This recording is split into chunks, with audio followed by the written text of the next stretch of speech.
Tonight, we're beginning a gentle journey into one of the most mysterious and beautiful processes your body and mind experience every day: dreaming.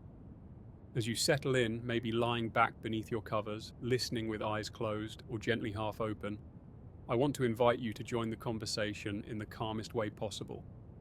Take a moment and leave a quiet comment telling us where in the world you're listening from and what time it is for you right now.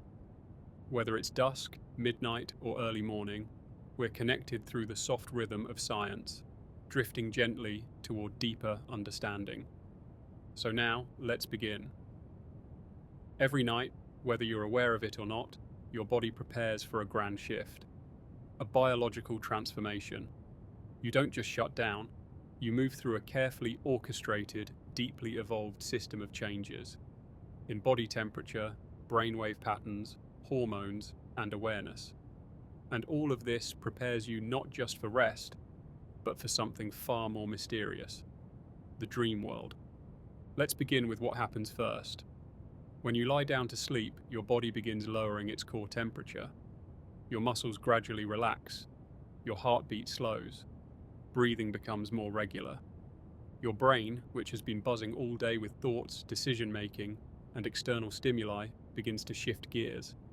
Brainwave patterns change, moving from the faster, more alert beta waves into alpha, and eventually into theta and delta as you descend into deeper stages of sleep.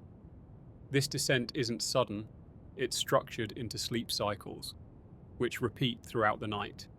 Scientists call the way you sleep architecture. Think of it like a spiral staircase, one that loops around and down in stages, then lifts you gently back toward wakefulness, only to repeat again. Each sleep cycle lasts about 90 to 110 minutes, and within each cycle, you pass through several distinct stages. Stage 1 is light sleep, the transition phase. You're still aware, but only lightly. Your muscles might twitch. Thoughts may become fragmented. This stage lasts just a few minutes. Stage 2 is where your body starts truly letting go. Heart rate slows further, eye movement stops, your temperature drops. Brain waves become slower, but include brief bursts called sleep spindles and K complexes, which help protect your sleep from waking up too easily. Stage 3 is deep sleep, sometimes called slow wave sleep. This is the most restorative phase.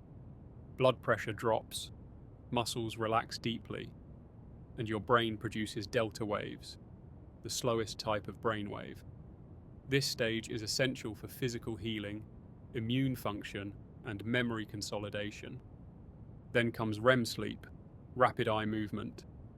This is where things get fascinating. Your brain lights up, heart rate and breathing become irregular, eyes move rapidly under closed lids. This is when most vivid dreaming occurs, and we'll explore why in the next part of this series. Each cycle includes all of these phases, and you go through 4 to 6 cycles per night. As the night progresses, you spend more time in REM and less in deep sleep. Dreams don't happen in isolation. They are part of a much larger system, a rhythm your body and brain follow to keep you healthy, mentally sharp, and emotionally balanced. Sleep is the foundation.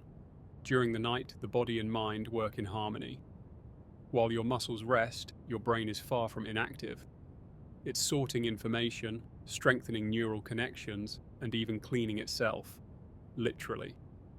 A system called the glymphatic system flushes out toxins and waste products that accumulate during waking hours. At the same time, your emotional centers, like the amygdala and hippocampus, begin processing the day's events. This emotional integration is deeply linked to dreaming. So in order to dream vividly, meaningfully, and helpfully, your brain needs this rhythm, this order, this deep foundation of sleep. You've probably heard the term circadian rhythm, your body's internal clock.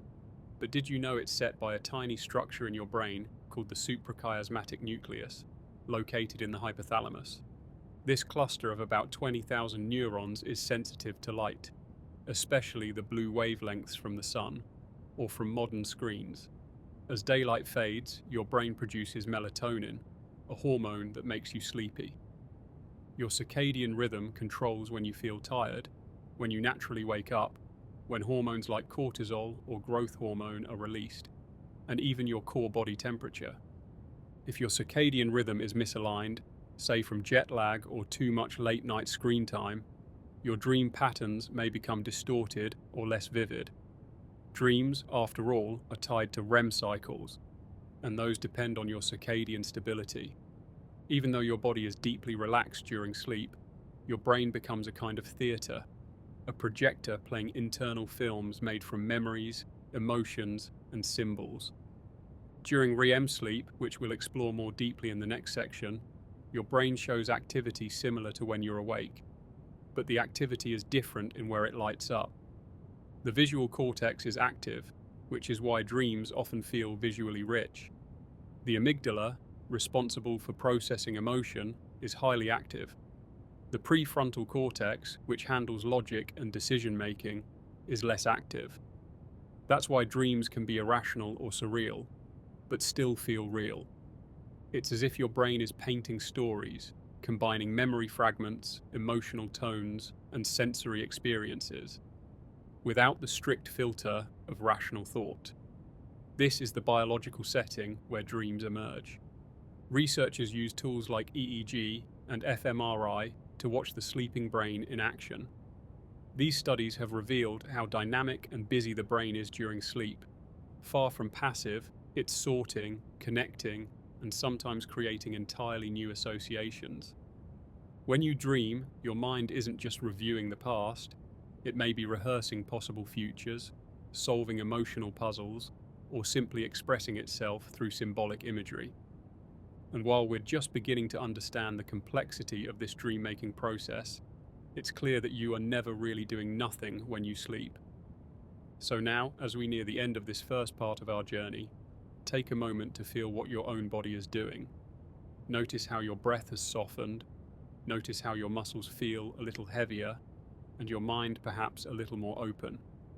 In the coming parts, we'll explore more deeply why dreams happen during REM sleep, what parts of the brain control dreaming, what theories science has about the purpose of dreams, and even how you might learn to control them. But for now, just rest in the knowledge that your body is already equipped with the most advanced dream-generating system known, your own mind.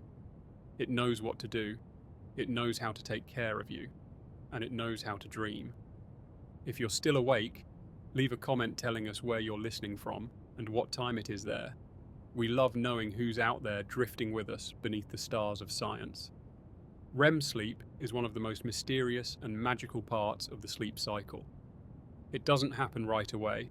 In fact, the first REM stage begins about 90 minutes after you first fall asleep. But once it begins, it transforms the landscape of your inner world. During REM sleep, your eyes move rapidly beneath your closed eyelids, hence the name, rapid eye movement. But even though your body looks peaceful, your brain is wide awake. Brain activity during REM is strikingly similar to the patterns seen when you're fully conscious. And yet, your body is paralyzed. While your brain becomes highly active, your body is temporarily immobilized. This paralysis, called REM atonia, is your body's way of protecting you from acting out your dreams. Your arms and legs go limp. Your muscles turn off. This safety mechanism keeps your physical body still, while your mind wanders through dreamscapes. But inside your head, things are anything but still. The visual areas of your brain become active even though your eyes are closed. You see things, shapes, faces, places that don't exist, or memories that do. Your emotional centers, especially the amygdala and limbic system, light up. This is one reason why dreams feel so emotionally intense. Even a nonsensical dream can leave you feeling euphoric, terrified, or deeply moved. The prefrontal cortex, the part of your brain responsible for logic, self-awareness, and decision-making, becomes less active. That's why your dreams can be strange or irrational, and yet make perfect sense while you're inside them. You're essentially in a state of simulated reality, where the normal rules of time, space, and logic don't fully apply. As the night goes on, REM sleep takes up more and more time in each cycle. In the first few cycles of the night, REM stages are brief, just a few minutes. But by morning, your REM periods can last 30, 40, even 60 minutes. That's why dreams tend to feel longer and more vivid toward the end of the night, or just before waking. It's also why you're more likely to remember dreams that happen early in the morning. You were probably in a longer REM period when you woke up. During these extended REM periods, your brain is doing far more than creating random images. It's integrating emotional experiences, solving problems, sorting memories, and rehearsing social situations, all without your conscious input. Many scientists now believe that REM sleep, and the dreams that come with it, serve critical biological functions. People who are deprived of REM sleep become emotionally unstable, less able to read facial expressions, and more prone to anxiety. Memory suffers, particularly the memory of emotionally charged events. There's also fascinating research showing that REM sleep boosts creativity. Musicians, writers, inventors, many have reported dreaming of solutions or breakthroughs they couldn't reach while awake. During REM, the brain forms new connections between ideas, combining pieces of experience, memory, and imagination in ways that defy logic but make perfect emotional sense. This wandering can sometimes feel random, but it often has a purpose. The brain may be processing unresolved emotion, testing feared scenarios, or replaying meaningful moments to gain clarity. What's happening chemically during REM sleep is just as intriguing. One key player is acetylcholine, a neurotransmitter that becomes especially active during this stage. It stimulates vivid imagery and keeps the cortex awake. Meanwhile, chemicals that promote logic and order, like serotonin and norepinephrine, drop off. This chemical landscape lets the brain create freely, without the rational interference of your waking mind. Your brain is free to imagine, free to feel, free to rehearse, resolve, or explore. REM sleep also helps prioritize information. Throughout the day, you're flooded with data, conversations, emotions, sights, sounds, but your brain can't store all of it. During REM, it decides what matters. It strengthens some memories, weakens others, and sometimes it turns emotionally charged moments into dreams, helping you understand them in a symbolic or emotional language your waking mind may not grasp. Can you dream outside of REM? Yes. Dreams can occur in other stages of sleep, especially light and even deep sleep. But those dreams are usually short, less vivid, and more like fleeting thoughts. REM dreams are immersive. They're the ones you remember, the ones that feel like alternate realities. And if you've ever woken up from a dream so real it stayed with you all day, you were likely in REM when it happened. REM sleep is also where lucid dreams are most likely to occur. These are dreams where you realize you're dreaming and might even take control of the experience. We'll explore that more deeply later in the series. For now, know this: your REM cycles are an essential part of your biology. Even if you don't remember your dreams, your brain is still dreaming, still doing this beautiful, invisible work each night, quietly, reliably, with purpose. So as you drift deeper into rest, your mind prepares again for REM, and somewhere inside, a new dream may already be beginning. Inside your sleeping brain, something extraordinary is happening. Every night, whether you remember it or not, your mind enters a vivid world of imagery, emotion, and story. But what exactly makes this possible? If dreams serve many purposes, from processing emotion to sparking creativity, then it's only natural to wonder why we so often forget them. You may have had nights where the dream was vivid, unforgettable, only to find it slipping away seconds after waking. Or perhaps you often wake with no memory at all, just a faint feeling, like something happened in the dark that you can't quite retrieve. This forgetting isn't a flaw. In fact, it's a natural part of how your brain works. The first reason dreams are so easy to forget has to do with brain chemistry. While you sleep, especially during REM, the levels of certain neurotransmitters in your brain shift. Norepinephrine, a chemical involved in attention and memory formation, drops dramatically. In waking life, norepinephrine helps the brain encode and store memories. But during REM, its reduction may prevent most dreams from being solidified into long-term memory. In other words, your brain experiences the dream, but doesn't necessarily record it. Your mind is fully immersed, painting stories, emotions, and scenes, but it isn't pressing the save button the way it does during the day. Another reason has to do with the way waking and dreaming states transition. When you wake up, your brain shifts rapidly from one set of processes to another. Your attention moves to the external world, sounds, light, physical sensations. These waking inputs quickly override the delicate impressions left behind by dreams. Unless you wake up during a dream, particularly a REM dream, and focus immediately on recalling it, the memory often vanishes. This is why keeping a dream journal, or taking just a few seconds to reflect before moving, can dramatically increase recall. Then there's the structure of the dreams themselves. Dreams often don't follow logical sequences. They can jump from place to place, character to character, without clear narrative. And because your brain naturally remembers structured, meaningful events more easily, these fragmented or surreal dream sequences are more likely to be lost. And yet, even when you forget the story, the emotion often lingers.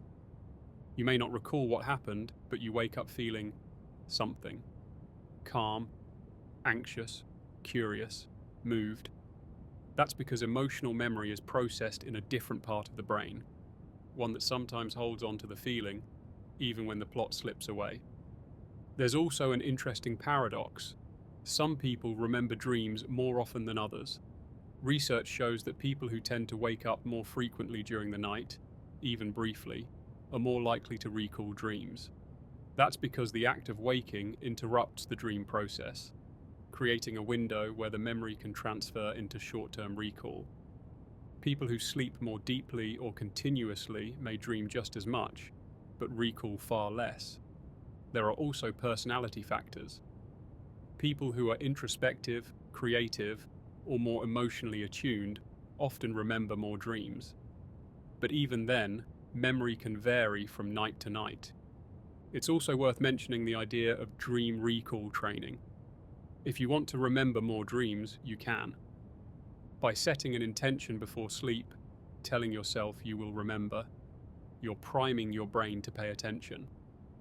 Keeping a notebook by your bed, writing down even vague impressions, speaking the dream out loud upon waking. These habits signal to the brain, this matters. And over time, your recall improves. But here's something comforting. Even if you forget your dreams entirely, the benefits of dreaming still remain. The emotional processing, the memory sorting, the neural cleanup, it all still happens. The dream is still doing its job. Some researchers even suggest that forgetting dreams is healthy, that it helps create space, that if we remembered every dream in detail, our minds might become overloaded with fragments that don't serve our waking life. So instead, your brain gives you what you need.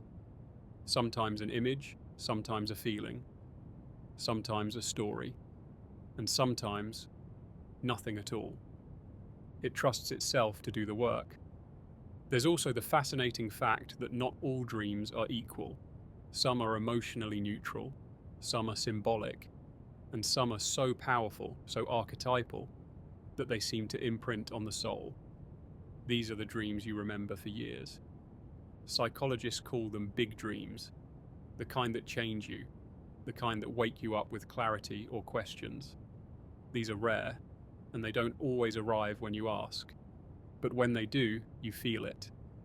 Still, even the quiet, forgotten dreams matter.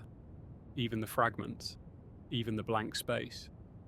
It's possible that your most forgotten dreams are still influencing your thoughts, shaping your moods, or even helping you solve problems without your awareness. Dreams may be part of your internal feedback system, keeping emotional equilibrium, testing boundaries, refreshing your mind. So if you've ever said, "I don't dream," know this: you do. You dream every night, multiple times, whether you remember or not. Your brain is still painting, still healing, still exploring. Tonight, you may or may not recall the journey you take, but that's okay. Let go of the need to grasp it. Let go of the pressure to capture it. Let your dreaming mind do what it does best, quietly, mysteriously, beautifully, without needing to be seen. And when you wake, trust that something good has happened, even if you can't quite say what. Even though much of dreaming happens beyond your awareness, you're not entirely cut off from it. In fact, some people can become aware during a dream, and even take control of it. This is known as lucid dreaming. Lucid dreams are dreams in which you realize you are dreaming, sometimes gently, sometimes suddenly. And once that realization occurs, the experience can change dramatically. Some people wake up right after becoming lucid, but others stay asleep and begin to interact with the dream as if they were awake inside it. In a lucid dream, you might choose to fly, explore imagined places, speak to dream characters, revisit memories, or ask questions. And although the dream is still created by your subconscious, you now have a degree of conscious awareness, a bridge between waking and dreaming states. But what causes lucid dreaming, and how does it work? The answer lies once again in brain activity. During REM sleep, the prefrontal cortex, the logical, self-reflective part of your brain, is usually quiet. That's why normal dreams feel immersive but irrational. But in lucid dreams, parts of the prefrontal cortex begin to reactivate. This shift in brain activity allows a unique blend of states: the vividness of dreaming, combined with the self-awareness of waking life. Researchers using EEG and fMRI scans have observed this. In lucid dreamers, brainwaves during REM show increased activity in the frontal and parietal regions, areas associated with metacognition, or thinking about thinking. It's as if the dreamer becomes both actor and observer, inside the dream but also watching it unfold. Interestingly, many people experience spontaneous lucid dreams at some point in their lives, often in adolescence or during times of high stress or creativity. These moments can feel powerful, even transformative. But lucid dreaming isn't just something that happens randomly. It can be learned. With practice, many people develop the ability to increase the frequency of lucid dreams and to navigate them more skillfully. One method is reality testing, the habit of checking during the day whether you're dreaming. You might look at a clock twice to see if the time changes, or read a word and see if it stays stable. The more you ask, "Am I dreaming?" during waking life, the more likely you are to ask it in a dream. Another method is wake back to bed. Waking up briefly after a few hours of sleep, staying awake for a short time, and then returning to sleep with the intention of entering REM. This can increase the chances of entering a lucid state. Some also use dream journaling, which strengthens dream recall and increases overall awareness of dream patterns. And then there's mnemonic induction, repeating a phrase like, "I will realize I'm dreaming," as you fall asleep. This intention can carry over into the dream state, especially if paired with visualization. Lucid dreaming isn't just about entertainment or escape. For many, it's a tool for self-exploration. People have used lucid dreams to confront recurring nightmares, rehearse difficult conversations, face fears in a safe space, tap into creativity, practice physical skills through mental simulation, explore philosophical questions or spiritual imagery. It's a space where the mind creates freely, without the limits of the physical world, and where the dreamer can witness the process consciously. That said, lucid dreaming is not always easy or consistent. Some people find it difficult to maintain lucidity. Others feel overwhelmed by the dream environment. And for a few, too much focus on control can actually disturb sleep. So if you're interested in exploring lucid dreams, the key is gentle curiosity. Not force, not obsession, just awareness. Let it be an invitation, not a demand. If the dream becomes lucid, explore softly. If it fades, let it fade. The point isn't to master your mind, but to meet it. One of the most beautiful things about lucid dreaming is the sense of awe it can bring. To witness your own mind creating entire worlds, landscapes, people, stories, all in real time, is humbling. It reveals just how powerful and mysterious your inner world truly is. And even if you never become fully lucid, every dream still carries meaning. Every dream, lucid or not, reflects your emotional landscape, your patterns, your memory, your creativity. And every night, your brain returns to this sacred space, whether you're aware of it or not.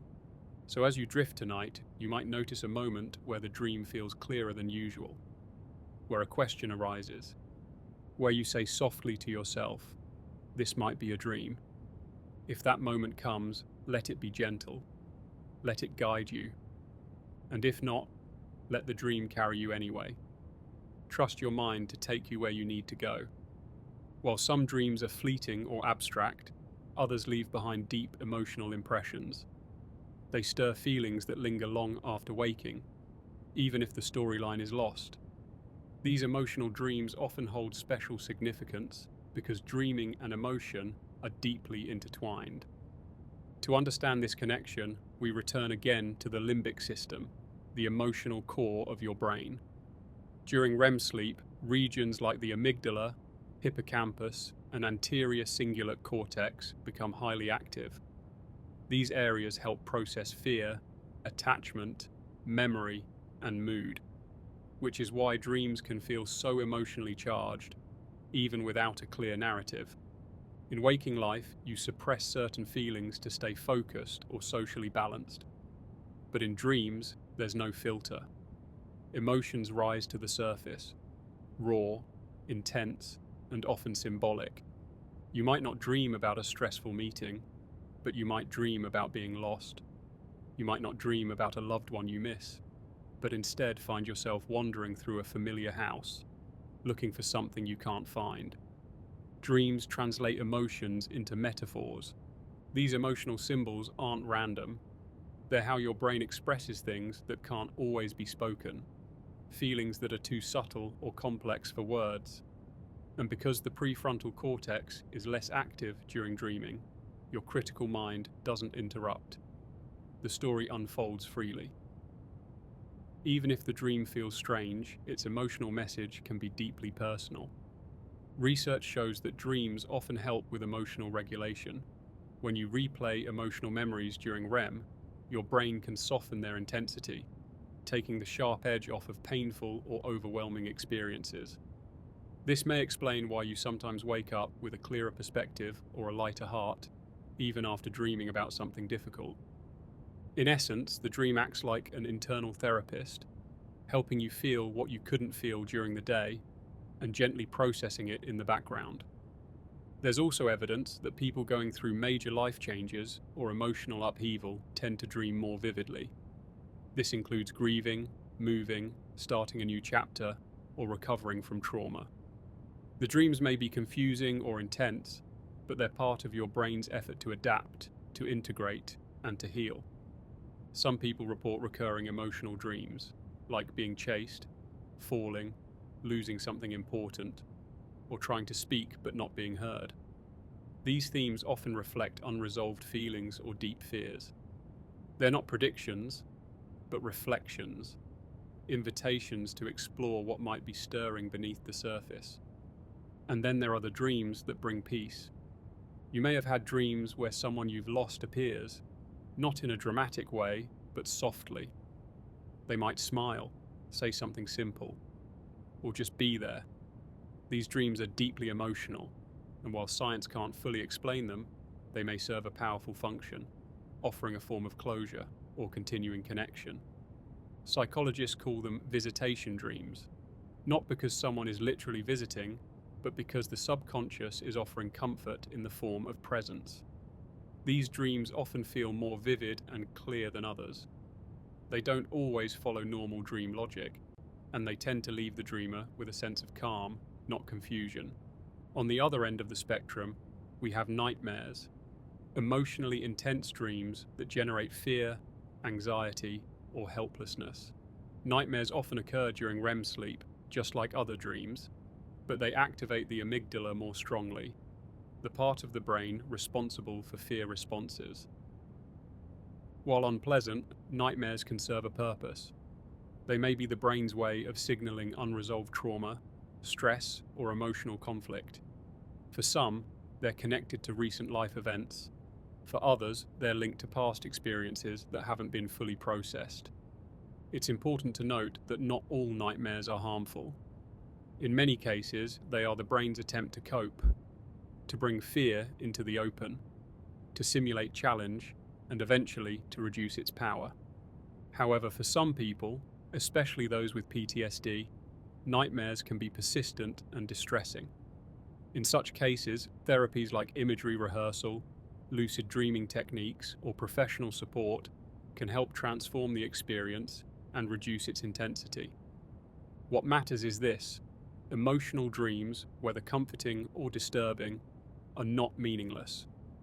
They're part of how your brain feels, part of how it sorts, responds, remembers, and releases. They may not always make sense in words, but the feelings they carry, the grief, the joy, the fear, the love, are real because your brain treats dream emotions the same way it treats waking ones. So when you dream something that moves you, even if you can't explain it, even if it fades with the morning, know that something important has happened. A part of you has spoken, a part of you has been heard, and sometimes that's enough. As you settle deeper into rest, you may notice a feeling rising, maybe one you haven't fully named before, a softness, a sadness, a memory, or just a sense of peace. Whatever emotion comes, let it be there. Let it flow through you. Let it be felt, even if only for a moment. This is how the dreaming mind heals. Not all dreams are driven by emotion or memory. Sometimes they're shaped by something much older, something rooted in evolution, biology, and survival. These are the instinctual dreams, the ones that seem to rise from deep within, carrying themes that stretch across cultures, generations, and even species. To understand these kinds of dreams, we look to evolutionary psychology, the study of how certain mental patterns may have developed to help us survive. One theory that connects to this is the threat simulation hypothesis, which we touched on earlier. It proposes that dreams evolved as a kind of virtual rehearsal system, a way for early humans to practice handling danger, navigating conflict, or solving social challenges, all in a safe environment while asleep. Think of it this way: if your ancestors could mentally rehearse running from predators, or working out group dynamics, or facing environmental threats before those things happened, they might be better prepared when real danger arrived. This theory helps explain why so many dreams involve being chased, lost, falling, or struggling to communicate. Even in today's world, your brain still simulates these ancestral threats, not because they're literally happening, but because it's wired to prepare for survival. And yet, these simulations have evolved. Now, they don't just rehearse physical survival, they practice emotional and social survival too. You might dream about an awkward conversation, a public failure, or being misunderstood. These may seem small, but to the social brain, they can feel just as threatening. Your mind still treats these emotional experiences as real training grounds. Then there are dreams that include archetypes, symbols or scenarios that appear across cultures and times. Carl Jung believed these came from the collective unconscious, deep, shared patterns inherited through humanity's psychological history. Think of dreams about the wise old guide, the dark forest, the journey home, the child in danger, the powerful storm. These images have been seen in stories and myths for thousands of years, and they still show up in dreams today. Even people who've never studied mythology often dream in symbols that echo ancient themes. Whether you believe these archetypes are inherited or simply universal patterns of the human condition, their appearance in dreams suggests that some aspects of dreaming reach deeper than individual experience. Your brain, after all, didn't evolve in isolation. It evolved alongside others. In families, in tribes, in communities. That means your dreams aren't just personal, they're social. They often involve other people, faces you know, and sometimes faces you've never seen. In fact, some studies suggest that about 70% of dream content includes other humans. This reflects how deeply your brain is wired to monitor relationships, to interpret expressions, predict behavior, and maintain connection. Even when you sleep, your mind simulates social scenarios. It replays conversations, rehearses arguments, fantasizes connection, or explores what might happen if something went wrong or right. This social dreaming isn't just noise. It helps refine your emotional intelligence, strengthen your social memory, and prepare you for the subtleties of real-world interaction. Dreaming in this way is like a nightly rehearsal for being human. There's also a fascinating connection between problem-solving and dreaming that ties into evolution. Studies have shown that people working on difficult problems, whether mathematical, creative, or interpersonal, often make progress after dreaming about them. One famous study asked participants to solve a maze-like puzzle. Those who napped and dreamed about the puzzle performed significantly better afterward. The dreaming brain had been working on the solution unconsciously. This suggests that dreaming isn't just emotional or symbolic, it's functional. It helps your brain approach problems from new angles by making unexpected connections. Imagine your waking mind as a flashlight, focused, narrow, and bright. Then picture your dreaming mind as a lantern, diffuse, soft, and able to illuminate many directions at once. That lantern light allows the brain to see patterns it would normally overlook. It's part of why dreams can feel surreal, and part of why they can lead to surprising insights. There's also evidence that dreaming plays a role in learning, especially for skills that involve muscle memory or complex sequences. Athletes, musicians, and performers often find that after dreaming about a skill, their performance improves, even if they didn't practice physically. That's because the brain rehearses motor patterns during sleep, strengthening the neural pathways involved. In this way, your dreams are doing quiet work. They're building, integrating, refining, helping you grow not just emotionally, but cognitively and physically too. All of this points to one truth. Dreaming is not random. It's not passive. It's an active, dynamic process, evolved over millions of years, to keep your brain flexible, resilient, and ready. Even when you feel still, your mind is learning. Even when you're unaware, your brain is evolving. So as you rest tonight, remember this. Every dream, from the simple to the strange, is a sign that your brain is doing what it was designed to do. As we've explored, dreaming is a complex, multifaceted process. But one of the most fascinating questions remains: how do dreams influence your waking life? Do your dreams affect your mood, decisions, creativity, or even your sense of self? The answer is yes, in many subtle and profound ways. First, consider how dreams act as a mirror to your emotional state. The feelings and themes that appear in dreams often reflect what your brain is working through beneath the surface. If you've been anxious during the day, your dreams might replay stressful scenarios or present symbolic fears. If you're excited about something, dreams might show hopeful or adventurous scenes. This emotional feedback loop helps you process and understand your feelings. In this way, dreams serve as a kind of emotional thermometer, giving you insight into your inner world. Second, dreams can inspire creativity and problem solving. Many artists, writers, and inventors report that dreams have given them ideas, solutions, or new perspectives. Dreams allow your mind to make unexpected connections, combining thoughts, memories, and emotions in novel ways. This creative process happens because during dreaming, your brain reduces logical control and lets associations flow freely. The result can be surprising insights or bursts of inspiration that carry over into your waking work. Third, dreams help with memory consolidation. Your brain uses sleep, especially REM, to strengthen important memories and integrate new learning. Dreams may replay recent events or combine pieces of experience to help embed them more deeply. This process improves your ability to recall information, learn skills, and adapt to your environment. Fourth, dreams contribute to your sense of identity and self-awareness. They reflect your fears, desires, relationships, and conflicts. By engaging with your dreams, whether consciously or subconsciously, you gain a deeper understanding of who you are and what matters to you. Some therapeutic approaches, like dream analysis, use this insight to support emotional healing and personal growth. Finally, there's growing evidence that dreams help regulate your mood.